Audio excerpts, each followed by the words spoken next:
Je m'appelle Annie et je suis technicienne en ressources humaines chez Jeunesse Canada Monde. Aujourd'hui, on a monté une vidéo par rapport à l'employabilité pour les anciens volontaires JCM. L'expérience JCM, c'est super intense. Vous avez rencontré des nouvelles personnes, vécu dans une culture étrangère, dans un pays différent. C'est vraiment plein de choses qui vous ont appris des nouvelles compétences qui sont transférables sur le marché du travail. Par contre, c'est pas toujours évident de choisir les bons mots pour faire comprendre à un employeur qui a peut-être jamais entendu parler des programmes JCM qu'est-ce que vous avez vécu et qu'est-ce que vous avez apporté à sa compagnie. Donc, on a préparé une petite vidéo avec des trucs et des conseils qui vont vous permettre de faire le parallèle entre cette expérience-là et qu'est-ce que vous voulez mettre dans votre CV et ce dont vous voulez parler en entrevue.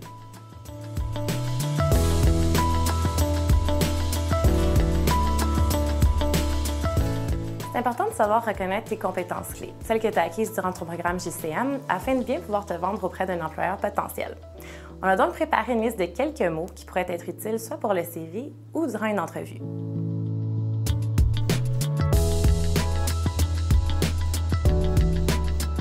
Les connaissances, c'est tout ce qu'on dit qui est le savoir. Donc là-dedans, il y a la langue étrangère que tu as appris pour faire ton échange. Il y a aussi des connaissances sur le développement international, mais aussi sur toute autre problématique qui a été traitée dans ton programme. Il y a aussi une foule de connaissances sur tes communautés d'accueil, autant à l'étranger qu'au Canada, parce que la communauté dans laquelle tu as habité est probablement différente de celle dans laquelle tu as grandi.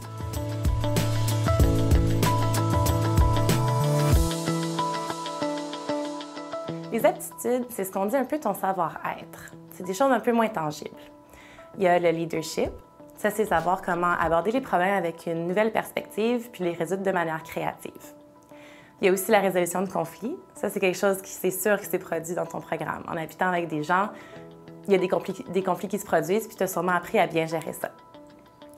Il y a aussi la communication interculturelle. Ça, c'est de savoir comment échanger avec des gens qui viennent de d'autres origines, de d'autres backgrounds, comme on dit.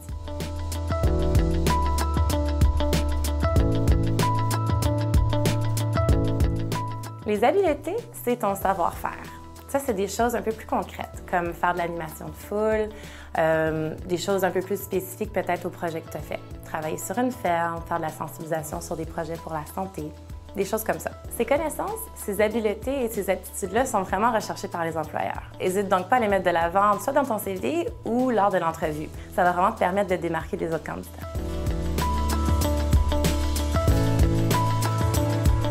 C'est sûr qu'il y a des habiletés interpersonnelles, ça, on en développe. Hein? On se retrouve dans une famille, on se retrouve à faire des présentations, même après le programme aussi, à se débrouiller, à avoir de l'initiative à travers ça. Moi, je pense que l'habileté interpersonnelle, d'être en contact avec les gens, ça m'a confirmé quand j'étais à Jeunesse Canada Monde que oui, j'aimais ça être avec les gens, puis que j'étais une personne de cœur, puis que de rassembler les gens aussi autour de moi, ça, c'était fort. Fait que après Jeunesse Canada Monde, bien, ça a été le bac en animation et recherche culturelle. Encore là, confirmé, pris certains leadership à travers tout ça. Et puis, bien sûr, à tous mes emplois, ça a été une qualité de faire ressortir le leadership, le rassemblement, de la capacité à monter un projet, puis de rassembler les gens, mobiliser à travers tout ça. Donc, quand j'ai parti bénévole d'affaires, par exemple, qui est un jumelage de gens d'affaires avec des organismes, bien, c'était ça aussi, de rassembler autour d'une cause. Et puis là, comme consultante, bien, j'ai à prendre un certain leadership parce que je suis entrepreneur. Autre qu'être la consultante, on est entrepreneur. Et ça, c'est quand même un certain leadership, une certaine façon d'être bien entouré et puis de rassembler les gens autour d'un projet. Durant mon échange JCM, une des choses que j'ai vraiment pratiquée, c'était la planification stratégique, où on établit des buts au début, puis on fait un plan pour comment comment atteindre ces buts-là. Puis Puis on fait, après, à plusieurs reprises, on va évaluer si on est sur le bon chemin, puis modifier le plan si nécessaire. Puis en fin de l'activité ou du projet, on évalue puis on fait une réflexion sur ce qu'on a fait. Puis ensuite, on fait nos prochains buts puis nos prochains plans pour notre prochaine activité. On a fait ça autant pour tout l'échange que du jour en jour avec les différentes activités. Puis dans mon travail, de jour en jour, on fait ça tout le temps. Puis La planification stratégique, c'est une habilité très importante pour n'importe quelle entreprise, mais pour la nôtre, c'est certain. Nous autres, à l'automne, on établit nos objectifs pour l'année suivante et on fait un plan pour comment les atteindre.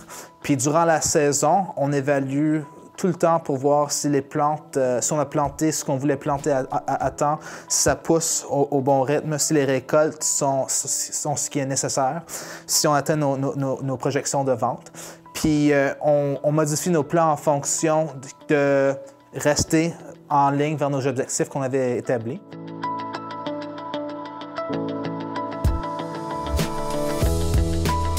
Definitely there are a few things that we can talk about to help you prepare for an interview, important things that you need to think about. One of the first things that you need to consider is knowing yourself really well. That is the most important thing above all. You need to be the expert on yourself, so therefore you need to know your skills, your interests, your values, and your experiences as they relate to the job that you're applying to. Also, you need to dress for success. It's very important that you dress in something that makes you feel confident. And if you're not certain how to dress for the interview, always err on the side of dressing up a little bit more than probably you imagine. But you always have to take into consideration, of course, the environment and the type of position you're applying to. Another thing that I would suggest to you is that you do research on the employer. You really need to know what the employer is about, their values, their mission, and so on. Hopefully you will have done this anyways before even applying to the position when you submitted your CV and your cover letter. But again, it's important to review this before going to an interview. Body language is really important. We get a lot of messages from that. So you want to be able to have an open body language. You don't want to sit at an interview with your arms crossed, which might make you seem very closed, perhaps defensive, or maybe insecure. So it's very important that you have open body language. It's very important that you smile and that you are personable. You mustn't forget that the person interviewing you is a human being, and so part of the interview is connecting with that person. So 50% is about the content, but the other 50% is how that person is relating to you as a human being. Essentially, going to an interview is telling stories. An employer is going to ask you a question, and really what they want from you is a story about your experiences. So if you want to talk about any kind of skill that you have, whether it be communication skills, leadership skills, or anything that you've developed in your internship, by telling them a story of an activity that you were involved in or a role you took in a particular situation will really bring to life those skills and really give a good context to the employer to understand. So it's very important to always keep that in mind. Storytelling is the key. You don't want to give one-word answers at any time. You really want to elaborate as much as you can. There are a couple of things that you should avoid while in an interview. One of them is downplaying your experiences or apologizing for what you don't have. At this point, you want to focus on what you do have. So avoid negative language as well, saying things like, I don't know, I don't really have, or I've only done. You want to avoid that. Again, focus on the positive and the things that you have done. It's very important. Lastly, you don't want to talk about salary in an interview. This is really important. The only time you should bring up salary is when you are offered a position.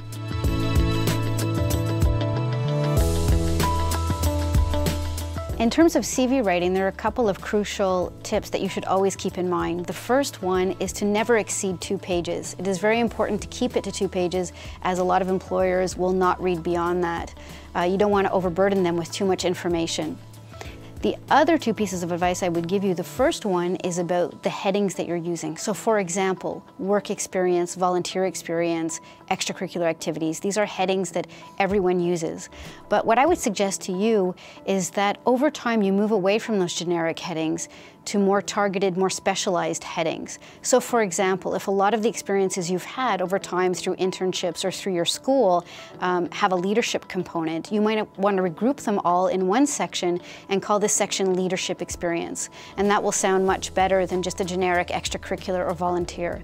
The same thing as if you're involved in a lot of community work, you could have a section called community involvement. And what that does is right away tells an employer what you've been doing and what your skill set might be.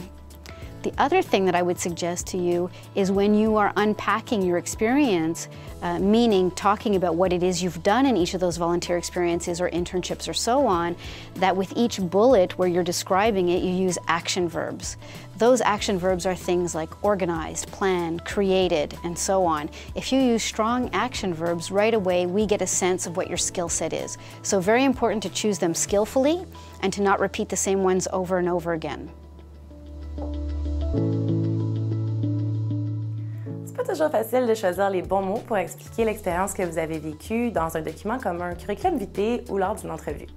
On vous a donc préparé quelques exemples de CV qui vont vous aider à vous orienter. Ici, on retrouve un exemple de CV de type chronologique, où JCM est utilisé comme expérience de formation. C'est un modèle classique et facile à utiliser pour illustrer vos compétences acquises chez JCM de façon générale.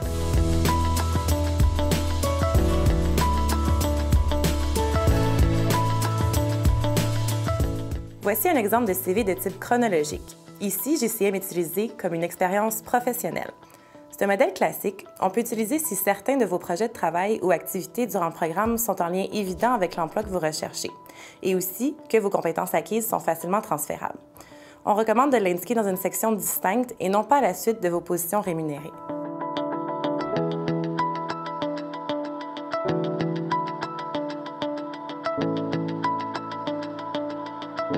Ceci est un exemple de CV basé sur les compétences. C'est un modèle un peu moins répandu qui est intéressant à utiliser si vous n'avez pas nécessairement beaucoup d'expérience professionnelle.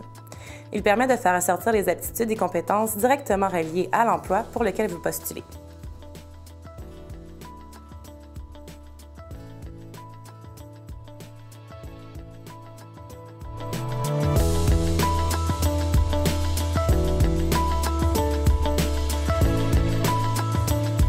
On vous recommande d'éviter d'utiliser des mots de jargon bien connus de JCM, comme des JAE ou des homologues, parce qu'ils ne voudront pas rien dire pour vos employeurs à la lecture du CV ou en entrevue. Par contre, si c'est vraiment important pour vous, c'est vraiment pertinent à ce que vous racontez en entrevue ou dans votre CV, vous pouvez les expliquer. Par exemple, JAE, vous pourriez écrire les mots au long. Puis un homologue, vous pourriez expliquer qu'est-ce que c'est. De cette manière-là, ça va être compréhensible pour les gens qui vous écoutent.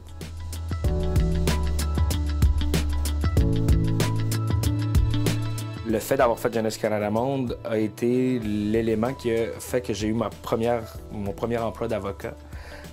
Moi, quand j'étais assermenté, j'ai commencé ma carrière, je suis déménagé en Chine et j'ai pratiqué le droit là-bas. Et la raison pourquoi on m'a engagé, on m'a dit, dans ton CV, j'ai vu que tu avais fait Jeunesse Canada Monde, que tu avais resté à l'étranger, tu avais habité, donc j'avais pas peur. L'employeur m'avait dit, j'avais pas peur qu'après 2 semaines, tu fasses un choc culturel, que tu sois pas capable de t'adapter à une autre culture. Je savais que tu l'avais déjà fait, donc c'est pour ça que j'ai eu l'emploi. Ça m'a permis de travailler en Chine pendant 2 ans et demi et d'apprendre le mandarin. Donc les connaissances d'apprentissage de langue, de pas avoir peur, de ne pas être gêné d'essayer de faire des erreurs quand tu apprends une langue. Moi, je l'avais déjà vécu avec Jeunesse Canada Monde. Quand je suis arrivé en Chine, le mandarin, qui est une langue qui n'a aucune référence avec l'anglais ni le français, ça m'a permis de m'adapter plus rapidement pour pouvoir faire mon métier là-bas. Ça a été les gros, là, vraiment l'élément déclencheur, le lien de JCM à ma vie professionnelle quand j'ai commencé ma carrière il y a de ça 10-11 ans. C'est sûr qu'après le programme JCM, je voulais continuer à faire une différence dans le monde, dans ma communauté. Et pour moi, c'était sûr que je voulais avoir un travail dans l'environnement à non but lucratif. Et ça m'a vraiment touchée quand j'ai retourné du programme, la sensation que j'ai fait quelque chose dans le monde, j'ai fait une différence dans le monde. Et pour moi, être capable de travailler à la Fondation de l'Hôpital général juif, j'ai cette même sensation à chaque jour que j'ai la capacité d'aider nos donateurs à faire la différence qui est importante pour eux autres.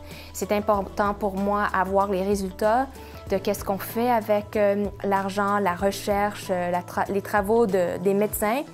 Et finalement, c'est des impacts non seulement au niveau communautaire, mais aussi à travers la province et même international.